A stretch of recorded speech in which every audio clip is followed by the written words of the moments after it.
Welcome to the deep dive. Today we're going deep on self-healing materials. Ooh, interesting. Yeah. You know those materials that can repair themselves? Yeah, like Wolverine.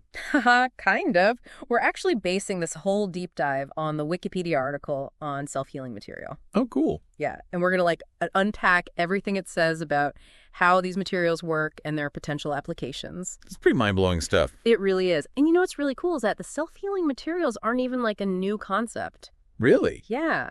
The ancient Romans were way ahead of the curve. Wow. Okay, I'm intrigued now. What did they do? So they built structures using a special type of lime mortar. Mortar. Like what you use for bricks. Exactly. And get this, some of those structures are still standing after 1,900 years. 1,900 years. That's wild. What was their secret? Well, it wasn't nanotech or anything like that, but they did use volcanic ash. Volcanic ash. Like from a volcano. Yep. A specific variety called Pozzolan rosses. Okay. I've never heard of that. Most people haven't. But when it's mixed with lime and water, it creates this mortar that actually gets stronger over time. That's fascinating. So how does volcanic ash make concrete self-heal? It's all about the reaction that happens. As the mortar cures, the lime reacts with other chemicals and it forms these crystals. Crystals? Yeah, crystals of a mineral called stretlinite. Okay. And what do the crystals do? Well, these crystals, they grow throughout the mortar, even in any cracks that form, and they essentially knit the material back together. So it's like the mortar has its own built-in repair system. Exactly. And to think they figured this out centuries ago just by observing nature. It makes you wonder what other secrets are out there just waiting to be rediscovered. Right. And that's what's so exciting about the field of self-healing materials today. Scientists are drawing inspiration from nature, ancient techniques, and cutting-edge chemistry to create these incredible materials that can repair themselves. It's like science fiction becoming a reality. It really is. So let's fast forward to the 21st century. What are some of the key advances we've seen? Well, we've seen huge progress in developing self-healing polymers. Polymers, those are like the building blocks of plastics, right? Exactly. And we use them in everything. Clothes, packaging, electronics, even airplanes. Wow. So if we can make polymers self-heal, that would be a game changer for so many industries. For sure. But how do they actually do it? Do they have tiny little repair crews inside? Not quite. But there are two main mechanisms at play, intrinsic and extrinsic self-healing. Okay, I'm not familiar with those. What's the difference? So intrinsic self-healing is all about the material itself. It has this inherent ability to repair damage, kind of like how our skin heals a cut. Okay, that makes sense. And then extrinsic self-healing relies on a separate healing agent that's stored within the material. So intrinsic is like having a built-in healing factor, and extrinsic is like carrying a first aid kit with you. Perfect analogy. Now let's focus on intrinsic self-healing in polymers. The key here is in the bonds that hold the polymer molecules together. Well, yeah. So some polymers have these special bonds that can actually break and reform reversibly. So they can unbreak themselves. Exactly. And that's what lets these polymers self-heal. When the material is damaged, the bonds break, but under the right conditions, they can reform and essentially repair the damage. That's amazing. But how do scientists even design polymers with these reversible bonds? One way is through a reaction called the Diels-Alder reaction. Yeah, it's a bit technical. Yeah. But imagine you have two molecules that fit together perfectly to form a new molecule. Okay, kind of like puzzle pieces. Exactly. And the amazing thing is that this reaction can be reversed by applying heat or other stimuli. So the bonds break, the original molecules are released, and then they can reform under the right conditions. So it's like a reversible puzzle you can assemble and disassemble. You got it. Wow. And by putting these Diels-Alder molecules into the polymer structure, scientists can create materials that can break and reform those bonds, enabling them to self-heal. That's incredible. So the Diels-Alder reaction is like a switch that can be turned on and off to control the healing. That's a great way to think about it. So is this reversible bonding always the same within the polymer? Well, it can happen in different ways. Sometimes it helps create cross-links, which are like connections that hold the polymer chains together. So it strengthens the material. Exactly. And other times it's the backbone of the polymer itself that breaks and reforms. So the Diels-Alder is like a versatile tool then. You can use it to strengthen the connections or let the whole structure kind of melt and resolidify. Right. And Diels-Alder's a big one, but there are other types of reversible reactions too. So scientists are really exploring a whole range of options here. For sure. They're always looking for new ways to fine-tune these reactions and create polymers with specific self-healing properties. This is all super fascinating, but it sounds like intrinsic self-healing relies on pretty specific chemistry. Yeah, it does. What about extrinsic self-healing? How do those systems work? Well, extrinsic self-healing systems are pretty ingenious, too. They often involve incorporating tiny capsules filled with a healing agent right into the material. So it's like having microscopic first aid kits sprinkled throughout. You got it. And when the material cracks, these capsules rupture, and they release the healing agent, which then flows into the crack and reacts to repair the damage. That's wild. So it's like a built-in repair crew that springs into action whenever there's a problem. Exactly. But I imagine there are challenges in making those microcapsule systems work properly. Oh, absolutely. One of the biggest is making sure that the healing agent and any catalysts stay stable and reactive inside the capsules until they're needed. Right, you don't want your first aid kit going off prematurely. Nope. And once they rupture, the agent needs to flow easily into the crack and react quickly enough to prevent further damage. So it's a delicate balance to get right. It really is. Now, Yeah. a classic example of this is a system that uses dicyclopentadiene, or DCPD, as the healing agent. That's ECPD. Yep. It's encapsulated with a catalyst called Grubbs catalyst within an epoxy resin. Okay. And when a crack forms and those capsules break, the DCPD comes into contact with the catalyst. And that triggers a reaction called ring opening metathesis polymerization. Okay, that sounds complicated. It is a bit technical, but basically this reaction transforms the DCPD into a long chain-like polymer that fills the crack and restores the strength of the material. Wow, so they've basically miniaturized an entire repair shop and embedded it within the material. Pretty much. That's so cool. But even with microcapsules, I imagine there are limits to how much healing can actually happen. Like what if the damage is too big or if the capsules run out of healing agent? Yeah, you're right. Microcapsules are great for small, localized damage, but for larger scale or repeated damage, we need something even more advanced. And that's where vascular systems come in. Vascular systems, like artificial blood vessels for materials. That's a great analogy.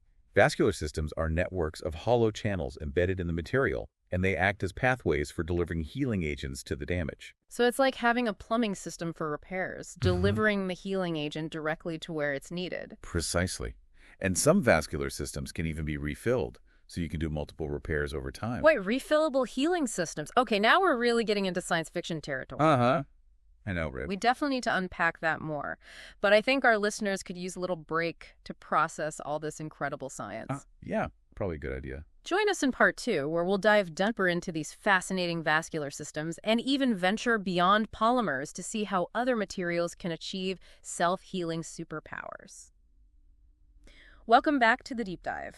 Last time we were talking about those vascular systems. Yeah, like giving a material its own circulatory system. It's a pretty cool concept, but how do you actually create those networks of channels inside a material? Well, there are actually a few different techniques. Okay. And they each have their own, pros and cons. Makes sense. So one way is to embed hollow glass fibers within the material. So those act like the channels. Exactly. But the thing is, those hollow fibers can sometimes weaken the overall strength of the material. Oh, I see. So it's a trade-off. Right. Especially if you're talking about something like an airplane wing or a bridge, where strength is super important. Yeah, for sure. Are there any other options besides the glass fibers? There are. Another approach uses 3D printing. 3D printing to make those tiny channels. Yep. It lets you create much more intricate and customized designs. Wow, that's pretty impressive. So that helps with the strength issue. Exactly. And then there's the lost wax method. Okay, that one sounds interesting. How does that work? So you basically create a mold with a network of wax filaments that mimic the vascular system. Okay. And then you cast the material around that mold. Once it hardens, you melt the wax away and you're left with the hollow channels. So it's like a negative of the vascular system and then you fill it in with the healing agent. Exactly. That's really clever. And there's one more approach called the solid preform route. Okay, what's that one? So you make a solid structure with the vascular network first, and then you infiltrate the material for the final product into that structure. Okay. And once it's all hardened, you remove the solid preform, and boom, you have your hollow channels. Wow. There are a lot of options. It's amazing how many different ways scientists have come up with to make these microscopic plumbing systems. It's pretty cool. It really is. But so far, we've mainly been talking about microcapsules and vascular systems for extrinsic self-healing. Are there any other approaches? There are. Remember how we were saying that nature often inspires self-healing materials? Yeah. Well, some extrinsic systems take inspiration from the way plants heal themselves. Plants. That's interesting. How does that work? So there's this cool approach called slippery liquid-infused porous surfaces, Mm. or LSPS for short. LSPS. Yep. And they're actually inspired by the carnivorous pitcher plant. The pitcher plant. Yeah, it uses a super slippery surface to trap insects. Oh, wow. Okay, so how does that translate to a self-healing material? Well, with SLPs, you create this porous material, and then you infuse it with a lubricating fluid. Okay. And when the material gets damaged, the fluid flows into the crack, which prevents it from spreading and helps the material to recover. So it's not just filling the crack, it's actually preventing it from getting worse. Exactly. And it can even make the material water repellent and ice phobic, too. Multi-talented. Mm. So we've talked a lot about polymers, but what about other materials? Can you make things like metal, ceramic, or concrete self-healing? Absolutely. Self-healing isn't just for polymers. Take ceramics, for example. Oh. They're known for being resistant and strong. Mhm. But traditionally, once a ceramic cracks, it's pretty much done for. Yeah, you can't really glue a cracked mug back together. Nope. But scientists have developed these special ceramics called max phase ceramics. Yeah. And they can actually heal cracks through a process called oxidation. Oxidation, isn't that what causes like rust? It is a reaction with oxygen. But in this case, it's actually used to repair the damage. Mm. So when a crack forms in a max phase ceramic at high temperatures, Okay. the exposed material reacts with oxygen in the air, Uh-huh. and it forms new oxides that fill in the crack. So it's using oxygen to like patch itself up. Exactly. Pretty neat, right? That is really neat. What about metals? Can they be self-healing too? Metals are tricky because their atoms don't move around as easily as in other materials. Right, they're much more rigid. Yeah, but there have been some exciting developments. One approach involves using gold atoms as healing agents in iron-based alloys. Gold, like the precious metal. Yep. It sounds crazy, but gold atoms can actually migrate to and fill in defects in the alloy. So it's like using tiny gold nanoparticles to stitch up the metal's wounds. Exactly. That's pretty amazing. Okay. Okay, last one, concrete. We use it everywhere, but it's definitely prone to cracking. Can we make concrete self-healing too? We can. Concrete actually has some natural self-healing abilities. I really... Yeah. Unhydrated cement particles can react with water and carbon dioxide to fill in small cracks. I never knew that. But scientists are working on boosting that natural ability by using different additives. Okay, like what kind of additives? Well, one approach is using superabsorbent polymers. They can Mhm. soak up lots of water and release it slowly. Okay. And that helps to further hydrate the cement and seal up those cracks. That makes sense. Anything else? This one's really cool. They're actually using bacteria. Bacteria Yeah. in concrete. Yep. Certain types of bacteria can actually trigger the formation of calcium carbonate. And that's a key ingredient in concrete. Right. So these bacteria can essentially grow new material within the cracks and seal them up. So it's like having microscopic construction workers repairing the concrete from the inside out. Haha, exactly. It seems like just about any material could potentially be given self-healing properties. That's the exciting part. The potential applications are enormous. Everything from consumer products and electronics to construction and aerospace. It's pretty mind-blowing to think about where this could all lead. But before we get too carried away, I think it's important to remember that with any new technology, there are always things to consider besides just the science. You're absolutely right. As self-healing materials become more common, we need to think about the environmental impact, the economic implications, and any potential unintended consequences. So it's not just about making things that can fix themselves. It's also about making sure we use this technology responsibly and ethically. Exactly. We have a responsibility to guide the development of these materials in a way that benefits everyone and the planet. Well said. This has been an incredible journey so far, and there's still more to explore. In the final part of our deep dive, we'll talk about how scientists measure the effectiveness of self-healing materials, and we'll look at the broader implications of this technology for the future. So stay tuned for part 3. Welcome back to the deep dive. We've covered so much ground already talking about these self-healing materials. I know, it's really amazing stuff. It is. But before we wrap up, I'm kind of curious, how do we actually know how well these materials heal? Like, is there a way to measure that? Yeah, that's a great question. Figuring out the self-healing efficiency is super important. Yeah. And there are definitely ways to measure it. Okay, how do they do that? Well, it really depends on the type of material and the type of damage. So there's not like one standard test for everything. Right. For polymers, a common method is to create a cut in the material and see how much of its strength comes back after it heals. Okay, that makes sense. They might do things like tensile tests where they pull the material apart, or Mm. impact tests where they subject it to a sudden force. So they're basically trying to see how much stress the healed material can handle compared to the original undamaged material. Exactly. What about other materials, like ceramics or concrete? How do they Yeah. test those?